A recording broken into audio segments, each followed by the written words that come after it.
beep, beep, beep. The train, the railroad, that you can't stop a railroad. The railroad is continuing to beep, beep, beep, or the construction of the railroad is going on as we speak, as I type, as I speak. I'm not typing, I'm speaking. And I've been clearing off my various work surfaces so that I can build some more of my little construction toys. And I just thought I would explain part of where this comes from.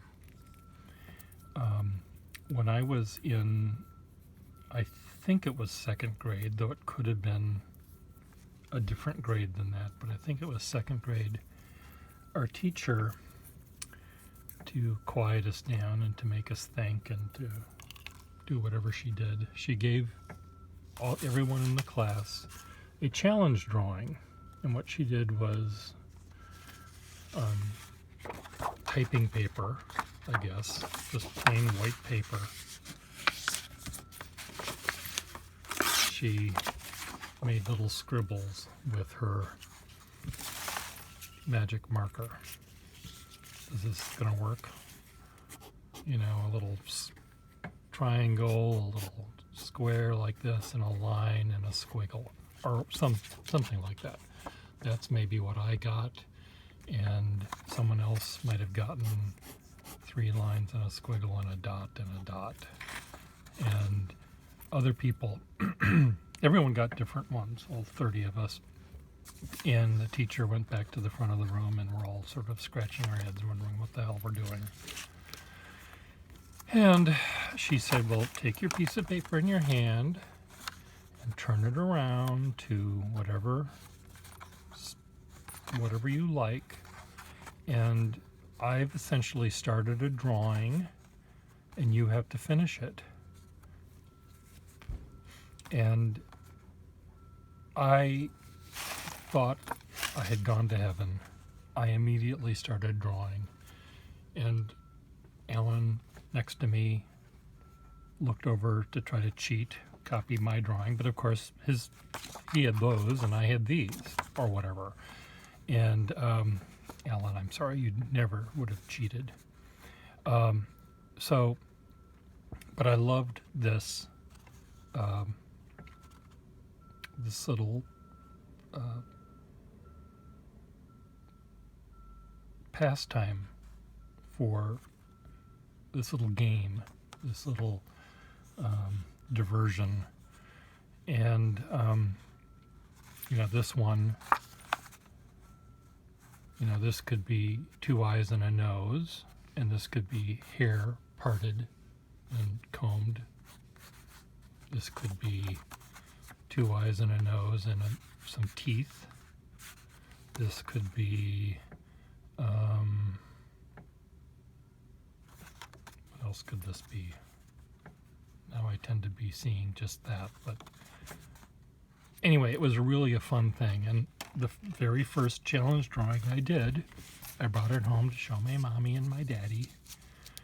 And my dad and mom had it somehow turned it into a plate, a little ceramic plate. And here is a picture that I took when I was home recently to Minnesota of what I did. I made a ship. And I have a feeling, though I don't know exactly, I have a feeling that the triangle might have been pre-drawn. Maybe that line. I'm trying to see. I used color crayons to do it. And I'm just trying to see which things look like they were done with something other than a color crayon. I think that line and that. And I think there was a curved line somewhere. Though I don't see. She had to have given us more than just those 2 lines.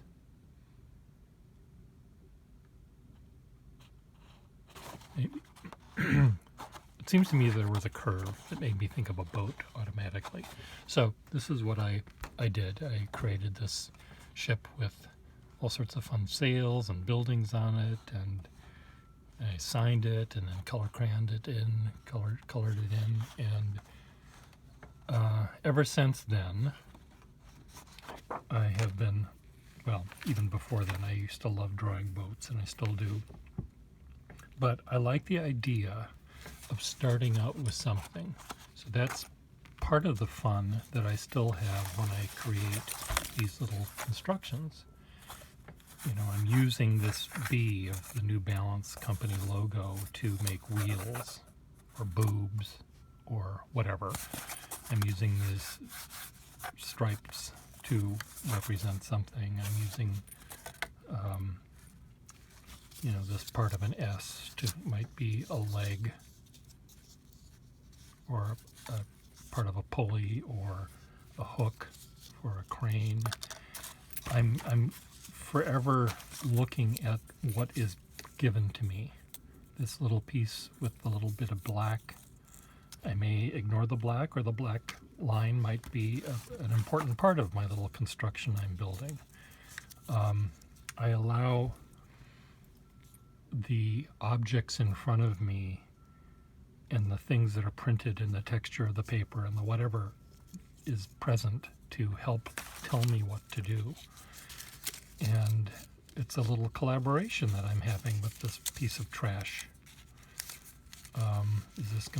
Are these three things gonna be part of a crane, bulldozer sort of thing? I'm gonna be building this big diorama that's gonna have lots of stuff in it, and some of them might be implied to be in the distance, so this might be all I need to represent a very complicated bulldozer or crane, where the one in the quote foreground would be much more detailed and more complicated. Another thing about challenge drawings, to me, there's nothing more frightening than a blank piece of paper. I feel like I'm insecure, and I feel like, how can I possibly deserve to take a perfectly virgin piece of paper and despoil it with some squiggles that I turn into a drawing? I do have a fear of a completely blank piece of paper. I like it already fingerprinted and bent or whatever, spindled, mutilated, so that I can, first of all, I feel like I'm saving the paper from the trash, and I'm able to start more carefreely, with a more carefree approach, because I'm not so afraid of it. Yes, I use blank pieces of paper all the time, but when they are already started, not only do I feel more comfortable about continually to make it dirty by adding more lines. It's already dirty. I can make it dirtier and prettier in the process. But I also like the fact that it provides, this little cut as part of what might go into my thinking. Now, I don't want to pretend that I take every single goddamn thing into consideration. If I need a piece of yellow that's this size to make my thing, I'll ignore the cut, or I will be happy to cut this in half, or now in thirds, uneven thirds, excuse me.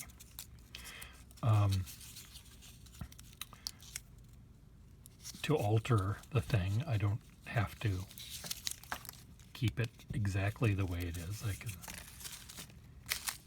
take this piece of paper that has a bend in it, and I can cut it off, and it's blank now, so I can draw on it without the bend in it.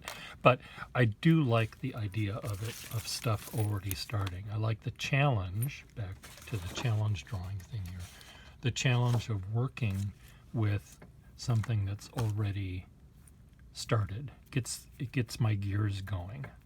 Looking at a blank piece of paper, all of my gears are seized up unless I have an idea in my little head to do something. I have to jumpstart all these gears. These gears have to go. And if I see something that already has a squiggle on it, or a line, or a part of a B, or whatever, my brain immediately gears start moving. And I like that. I have a little conversation with these little pieces of paper. They help me, they make it all go. So, if ever you have writer's cramp, or artist cramp, or just a cramp, you have a cramp, take a piece of paper, let's say you're a writer, and open a book to a random page and copy the word down and use that in the first sentence of your great American novel. And if you're an artist and you don't know what you want to do,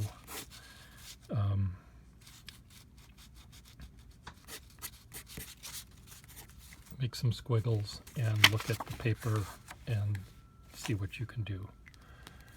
Maybe it'll spark something. Maybe you'll just have to throw that piece of paper away and start over again. But sometimes it works. And the challenge drawing game is a great game to play with adults as well as with kids.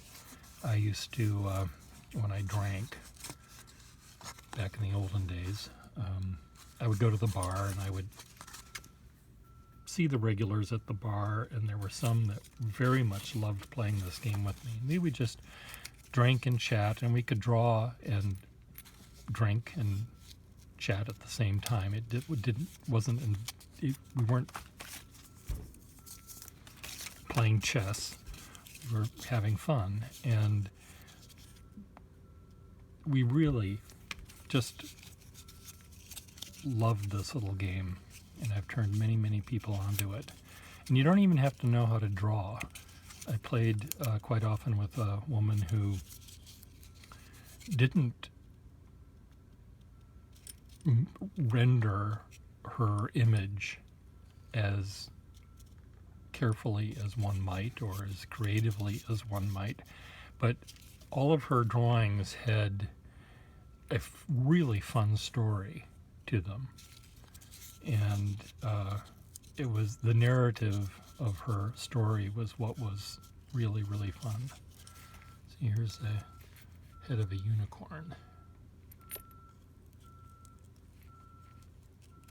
Or something, I don't know. Okay, beep, beep, beep. Bye.